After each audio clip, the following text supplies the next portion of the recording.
जय हिंद। सभी गुरुजनों को प्रणाम है और फिर से स्वागत है आपके अपने YouTube चैनल पे। लगातार हम बात करते आ रहे हैं ट्रांसफर पोस्टिंग में। जहां भी कोई समस्या हो, अगर आपकी कोई समस्या है, आपके मन का कोई क्वेश्चन है, तो उन तमाम चीजों पे लगातार बात करते आ रहे हैं और तब तक करेंगे सर जब तक ट्रांसफर पोस्टिंग लेकर के आपको आपके घर तक नहीं पहुंचा देंगे।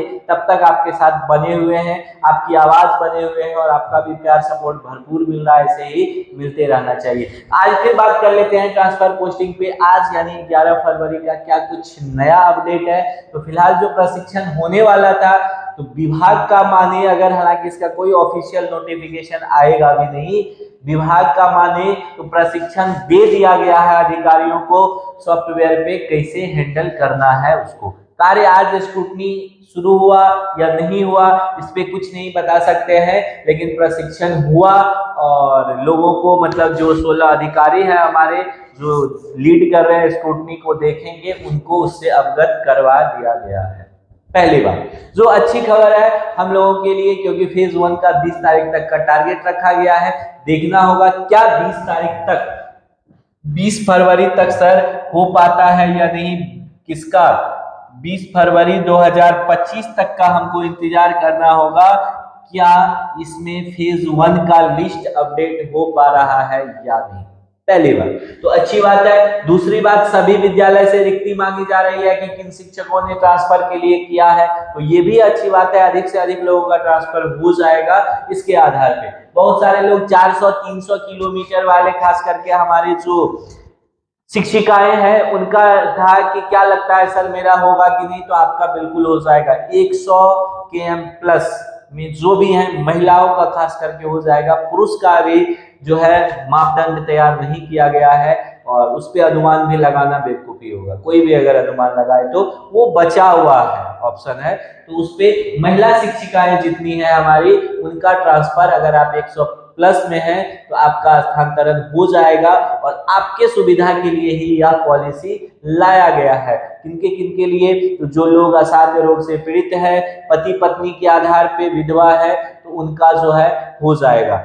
एक मैम का क्वेश्चन था, विधवा वाला कोई सर्टिफिकेट नहीं मांगा जा रहा था, नहीं मांगा जा रहा था, बस ग्राउंड देना था।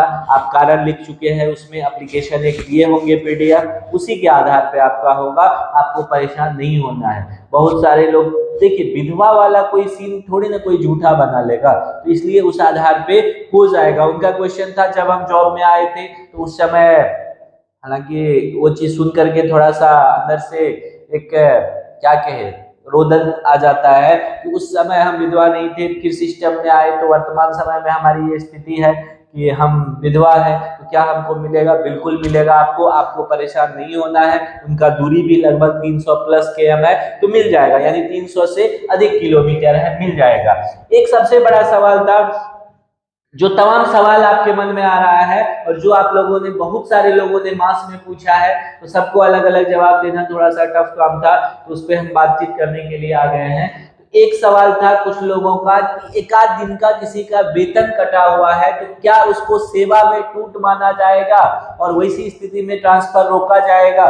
नहीं। अब इस पे वस्तु स्थिति क्लियर हो गया है कि ये जो है, ये हालांकि सुपौल डिस्ट्रिक्ट का है, हड़ताल अवधि के कारण सेवा में टूट विनियमितीकरण हेतु मार्गदर्शन में साफ तौर पे कहा गया है कि इसके लिए किसी भी वेतन नहीं, सिद्धांत के अक्षुण्ण रखते हुए हड़ताल अवधि के लिए किसी प्रकार का वेतन अथवा वेतनिक अवकाश स्वीकृत प्रदान नहीं किया जाएगा। यानी हड़ताल सब के लिए आपको वेतनिक अवकाश नहीं मिलेगा।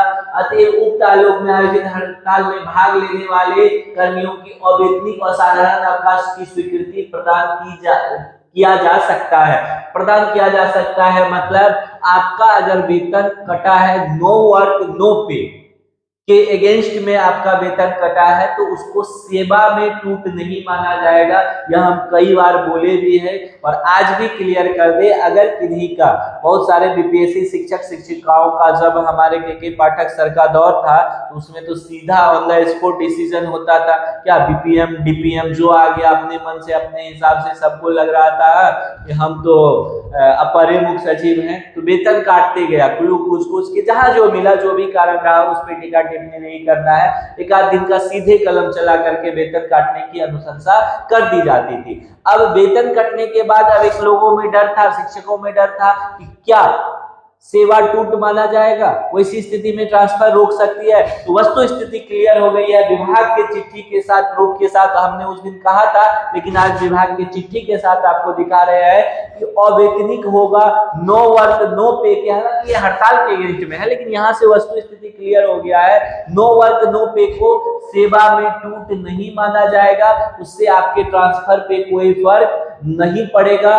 और एचएम से जब लिखने लिखाने की बात होगी तो उस स्थिति में एचएम भी वहां इस चीज को मेंशन नहीं करेंगे, क्योंकि नो वर्क नो पे और व्यक्तिगत अवकाश हम ले ही सकते हैं। वो कोई मेरा सेवा में ना टूट है, ना हम पे निगरानी का कोई ये है, ना हम जो है कोई गुनाह किया है। जैसे हम अभी 2 साल का छुट्टी ले ले और व्यक्तिगत अवकाश, तो ये कोई सेवा में टूट थोड़े ना है। हम आपको लगा कि हम आज काम नहीं किए स्कूल में, विभाग ने मेरा आज का पेमेंट काट दिया, नो वर्क नो पेमेंट का कॉन्सेप्ट है, वो सेवा में टूट नहीं है। तो आपका ट्रांसफर पोस्टिंग में कोई समस्या नहीं होगा।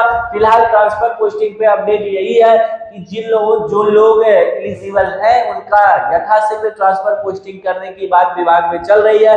हालांकि कुछ हमारे गुरुजन का कमेंट था कि अब विभाग पे विश्वास नहीं रहा। सच बताए, हमको भी विश्वास अब नहीं है, क्योंकि इतना सारा डेट फेल हुआ है, इतना सारा नियम आया है, और अब विभाग का जो प्रक्रिया है उस पे से बिल्कुल विश्वास उठ गया है। लेकिन 2025 में सर चुनाव है और वोट का चोट पता है नीतीश चाचा को, वैसे भी उनका सीट कम है, तो इस बार कोई गलती वह नहीं करेंगे। ट्रांसफर पोस्टिंग करना ही होगा उनको, और 31 मार्च तक ही करना होगा। नया सेशन में आप नए विद्यालय में अपने घर के आसपास होंगे। फिलहाल इस पे जो भी अपडेट होगा फिर लेकर के आपके साथ बने हुए हैं। आप भी ऐसे ही प्यार और सपोर्ट देते रहिए। जय हिंद। अगर कोई क्वेरी क्वेश्चन है तो ऐसे ही कमेंट में लिखते रहिएगा। मिलते हैं पुनः। जय हिंद।